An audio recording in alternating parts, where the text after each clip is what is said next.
Okay. ಇವತ್ತು December 14ನೇ ತಾರೀಕು. So, ಇವತ್ತಿನ ಪ್ರೈಸ್ ಬಂದುಬಿಟ್ಟು ಮಾರ್ಕೆಟಲ್ಲಿ ಎಷ್ಟಿದೆ ಅಂತಂದರೆ 2650ರಿಂದ 2800 ತನಕ ಇದೆ. ಸೊ, ಮಾರ್ಕೆಟ್ ಪ್ರೈಸ್ ಸ್ವಲ್ಪ ಫ್ಲಕ್ಚುಯೇಷನ್ ಆಗ್ತಾಯಿದೆ, ಜಾಸ್ತಿ ಕಡಿಮೆ ಆಗ್ತಾಯಿದೆ. ಬಟ್ ಪರವಾಗಿಲ್ಲ, ಇದೇ ಥರ ನಡೀತಾ ಇದ್ದರೆ ಒಂದು ಒಳ್ಳೆ ಮಾರ್ಕೆಟು.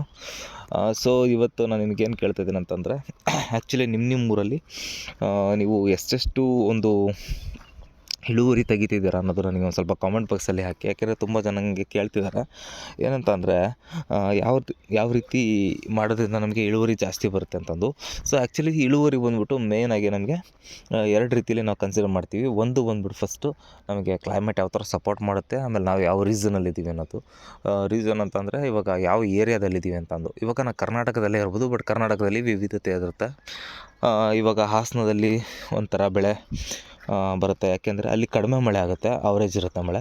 ಅದೇ ನಮ್ಮ ಶಿವಮೊಗ್ಗ ಡಿಸ್ಟಿಕ್ ಬಂದರೆ ಸ್ವಲ್ಪ ಮಲೆನಾಡು, ಅರೆಮಲೆನಾಡು ಈ ಥರ ಇರ್ತಕ್ಕಂಥದ್ರಿಂದ ಇಲ್ಲಿ ಮಳೆ ಒಂದು ಸ್ವಲ್ಪ ಮೀಡಿಯಮ್ ಇರುತ್ತೆ. ಇನ್ನು ಮಲೆನಾಡು ಕೆಳಗಡೆ ಸಾಗರದಿಂದ ಆ ಕಡೆ ನಾವು ಘಟ್ಟದ ತಗ್ಗಿಗೆ ಹೋದರೆ ಸಿಕ್ಕಾಪಟ್ಟೆ ಇನ್ನೂ ಮಳೆ ಬರುತ್ತೆ. ಸೊ, ಹಾಗಾಗಿ ಒಂದೊಂದು ಕಡೆ ಒಂದೊಂದು ಮಳೆ ಥರ ಬರೋದ್ರಿಂದ, ಆಮೇಲೆ ಹ್ಯುಮಿಡಿಟಿ ಚೇಂಜ್ ಆಗೋದ್ರಿಂದ ಇಳುವರಿಗಳಲ್ಲೂ ಕೂಡ ತುಂಬ ಬದಲಾವಣೆ ಇರುತ್ತೆ. ಸೊ, ಹಾಗಾಗಿ ನಾನು ನಿಮಗೆ ಕೇಳ್ತಾ ಇದ್ದೀನಿ, ಕಮೆಂಟ್ ಬಾಕ್ಸಲ್ಲಿ ಹಾಕಿ, ನೀವು 1 ಎಕರೆಗೆ ಎಷ್ಟು ಚೀಲ ಬೆಳಿತೀರಾ 60 kgದು, ಅಥವಾ ಎಷ್ಟು ಕ್ವಿಂಟಲ್ ಬೆಳಿತೀರಾ ಅಂತಂದು ಹಾಕಿ. ಆಮೇಲೆ ತುಂಬ ಜನಕ್ಕೆ ಇದರಿಂದ ಸಪೋರ್ಟ್ ಕೂಡ ಆಗ್ತಕ್ಕಂಥದ್ದು. ಸೊ, ಇದಾದಮೇಲೆ ನೆಕ್ಸ್ಟ್ ಇನ್ನೊಂದು ಏನಂತಂದರೆ, ಯಾವ ತಳಿನ ನೀವು ಜಾಸ್ತಿ ಪ್ರಿಫರ್ ಮಾಡ್ತೀರಾ?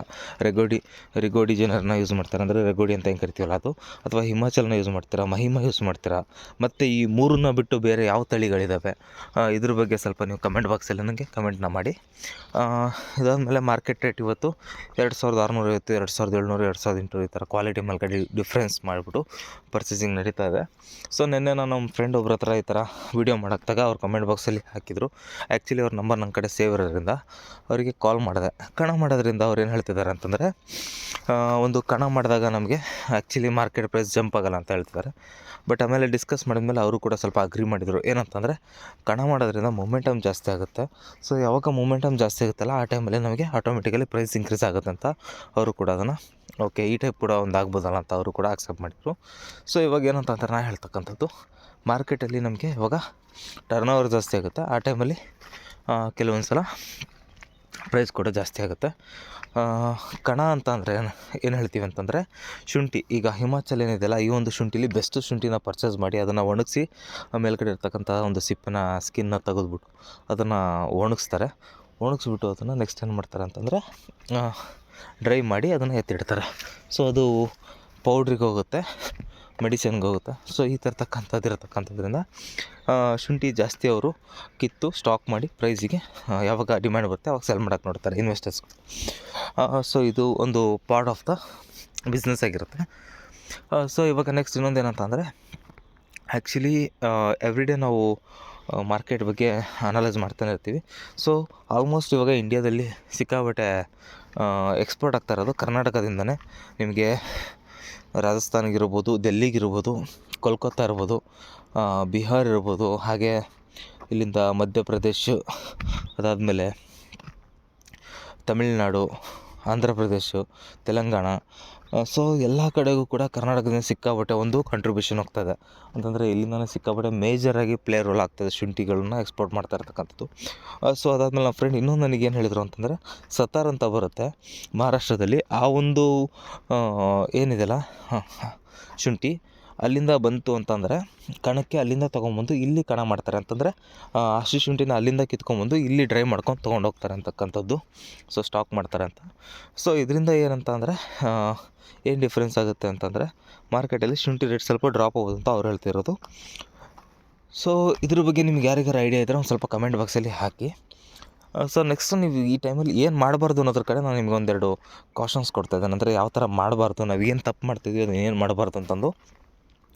ಸೊ, ಈ ಒಂದು ಹಂತದಲ್ಲಿ ನೀವು ಅರ್ಜೆನ್ಸಿ ಮಾಡಬಾರ್ದು. ಮೊದಲನೇದು ಏನಕ್ಕೆ ಅಂತಂದರೆ, ನೀವು ಅರ್ಜೆಂಟ್ ಮಾಡಿದಾಗ ಏನು ಮಾಡಬೇಕಂತಲೇ ಗೊತ್ತಾಗೋದಿಲ್ಲ. ಸೊ, ಸ್ವಲ್ಪ ಕೂಲಾಗಿದ್ದು ಯಾವ ಟೈಮಲ್ಲಿ ನಾವು ಕೀಳಬೇಕು, ನಮಗೆ ಎಷ್ಟು ಅಮೌಂಟು ಯಾವ ಟೈಮಲ್ಲಿ ಬರಬೇಕು ಅನ್ನೋದ್ರ ಕಡೆ ಗಮನ ಕೊಡಿ. ಸೊ, ನಮ್ಮ ಫ್ರೆಂಡ್ ಒಬ್ಬರು ಲಾಸ್ಟ್ ಟೈಮ್ ಏನಾಗಿದೆ ಅಂತಂದರೆ, 3200 ರೇಟ್ ಸಿಕ್ತು, ಕಿತ್ತರು. ಬಟ್ 168 ಚೀಲ ಸಿಕ್ತು. ಯಾಕೆ? 7 ತಿಂಗಳಿಗೆ ಕಿತ್ಬಿಟ್ರು ಅವರು. ಸೊ, ಅಕಸ್ಮಾತ್ ಅದ್ರ ಬದಲಾಗಿ ಅವ್ರು ಏನಾರು ಇಲ್ಲಿವರೆಗೂ ವೆಯ್ಟ್ ಮಾಡಿದರೆ ಒಂದು 250 ಬ್ಯಾಗ್ವರೆಗೂ ಅದು ಬೆಳೆದಿರೋದು ಒಳಗಡೆನೆ ವೆಯ್ಟ್ ಗೇನ್ ಆಗಿ ಸೈಜ್ ಜಾಸ್ತಿ ಆಗಿ. ಸೊ ಅದರಿಂದ ಏನಾಗ್ತಿತ್ತು ಅಂತಂದರೆ ಮಾರ್ಕೆಟಲ್ಲಿ ಅವ್ರಿಗೆ 3,000 ಸಿಕ್ಕಿದ್ರು ಒಂದು 250 ಚೀಲ ಅಂತಂದರೆ 7.5 ಲಕ್ಷ ಆಗಿರೋದು. ಸೊ 1 ಲಕ್ಷ ರೂಪಾಯಿ ಅವರಿಗೆ ಸುಮ್ಮನೆ ಲಾಸ್ ಆಯಿತು.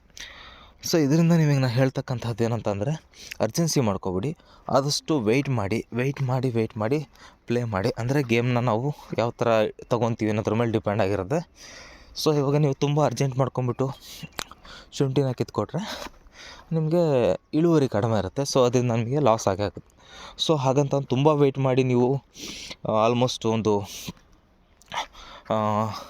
12 ಮಂತ್ಸ್ ದಾಟಿಬಿಟ್ಟು 13 ಮಂತ್ಸ್ 14 ಮಂತ್ಸ್ ತನಕ ಹೋದ್ರಿ ಅಂದರೆ ಅವಾಗೂ ಕೂಡ ನಿಮಗೆ ಇಳುವರಿ ಬ್ರೇಕ್ ಡೌನ್ ಆಗಿರುತ್ತೆ. ಅಂತಂದರೆ ಬೆಳೆದಿರ್ತಕ್ಕಂಥ ಇಳುವರಿ ಇರೋದಿಲ್ಲ, ಒಳಗಡೆ ಹಾಳಾಗಿರ್ತಕ್ಕಂಥದ್ದು. ಸೊ ಹಾಗಾಗಿ ನೀವು ಆದಷ್ಟು ಶುಂಠಿನ ಯಾವ ರೀತಿ ಸೆಲ್ ಮಾಡಬೇಕು ಅನ್ನೋದ್ರ ಕಡೆ ಒಂದು ಗಮನ ಕೊಡಿ.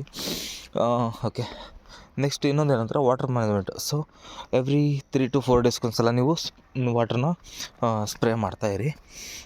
ಏನಕ್ಕೆ ಅಂತಂದರೆ ಮಾಯಿಶ್ಚರ್ ಯಾವಾಗ ಬ್ಯಾಲೆನ್ಸ್ ಮಾಡ್ತಾ ಇರ್ತೀರ ಚೆನ್ನಾಗಿ, ಆವಾಗ ನಿಮಗೆ ಒಳಗಡೆ ಇರ್ತಕ್ಕಂಥ ಶುಂಠಿ ಒಂದು ರೋಗಕ್ಕೆ ತುತ್ತಾಗೋದಿಲ್ಲ.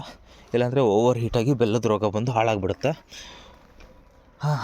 ಮತ್ತು ಏನಾದ್ರು ಡೌಟ್ಸ್ ಇದ್ದರೆ ಕಮೆಂಟ್ ಮಾಡಿ, ನನ್ನಿಂದ ಆದಷ್ಟು ನಿಮಗೆ ನಾನು ಹೆಲ್ಪ್ ಮಾಡ್ತೀನಿ. Thank you.